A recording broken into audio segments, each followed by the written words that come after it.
दोस्तों 3-4 दिन पहले आपने एक्स का ट्वीट देखा ही होगा जो ट्रेंड कर रहा था, जिसमें एक्स के साथ साथ सभी सोशल मीडिया को हिला दिया था।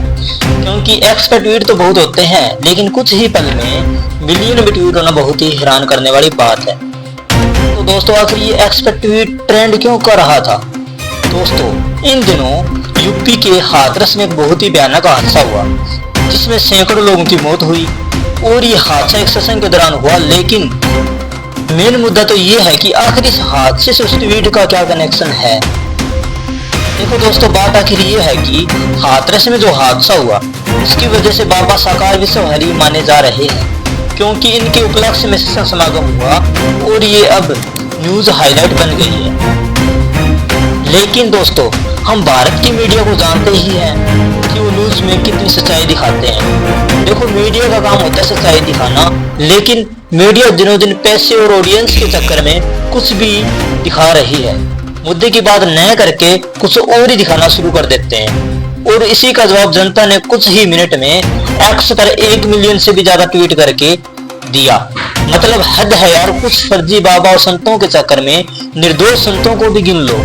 ये कहाँ का नियम है, और इसका खामियाजा भी इनको भुगतना पड़ा।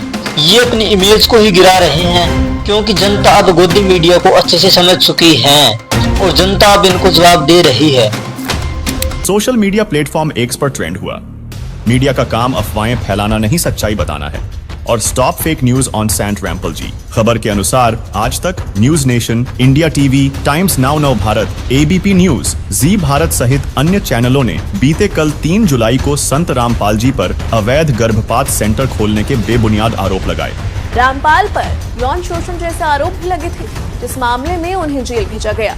आश्रम से पुलिस पर बाबा रामपाल के समर्थकों ने हथियारों से हमला कर दिया था और ढोंगी बाबाओं के साथ उनकी तस्वीर दिखाकर संत रामपाल जी की छवि व प्रतिष्ठा धूमिल करने का प्रयास किया। जिसके बाद संत रामपाल जी महाराज जी को चाहने वाले लाखों लोगों ने एक्स पर मीडिया का काम अफवाहें फैलाना नहीं, सच्चाई बताना है और stop fake news on Saint Rampal ji पर 1 मिलियन से ज्यादा ट्वीट कर लोगों ने विरोध दर्ज किया। जिसके चलते न्यूज नेशन चैनल द्वारा संत रामपाल जी के बारे में दिखाई गई गलत खबरों को अपने चैनल से वीडियो को हटाया और लाखों ट्वीट करते हुए प्रमाण सहित बताया कि मीडिया सत्यता की जांच किए बिना संत रामपाल जी के विरुद्ध भ्रामक खबर फैला रही है तथा बताया कि संत रामपाल जी पर लगाए गए सभी आरोप बेबुनियाद है, क्योंकि कोर्ट में अब तक कोई भी आरोप सिद्ध नहीं हुआ, बल्कि संत रामपाल जी 7 से 8 केसों में बाइज्जत बरी हो चुके हैं और एक केस अभी विचाराधीन है।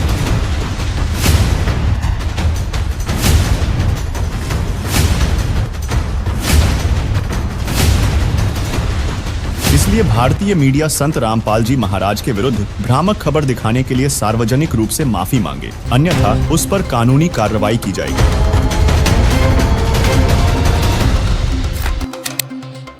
देखो आप भी इन फेक न्यूज को देखना बंद करो, क्योंकि इनका स्तर बहुत गिर चुका है और इनको जवाब देना सीखो, जैसे संत रामपाल जी महाराज के अनुयायियों ने दिया।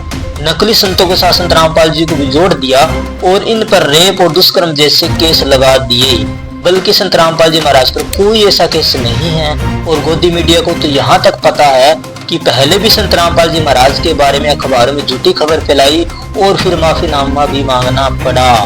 लेकिन हद है कि कुछ भी बकवास जनता को परोस रही है। लेकिन अब जनता नहीं डरने वाली गोदी मीडिया से, क्योंकि ट्विटर पर 1 मिलियन में ट्वीट करके कुछ ही मिनट में वीडियो को डिलीट करवा दिया। ऐसे ही अगर मीडिया में सुधार नहीं आया तो चैनल को भी डिलीट करवा देगी ये दुनिया। मीडिया वालों कुछ तो शर्म करो। संत रामपाल जी महाराज की छवि धूमिल करना बंद करो। रामपाल पर यौन शोषण जैसे आरोप भी लगे थे, जिस मामले में उन्हें जेल भेजा गया।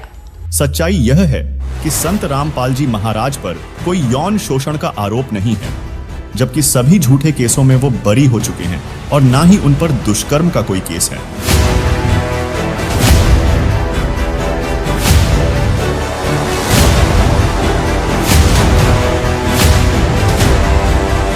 भ्रष्ट मीडिया बिना किसी जांच पड़ताल के भ्रामक खबर दिखाकर संत रामपाल जी महाराज की छवि धूमिल करने का प्रयास कर रहा है।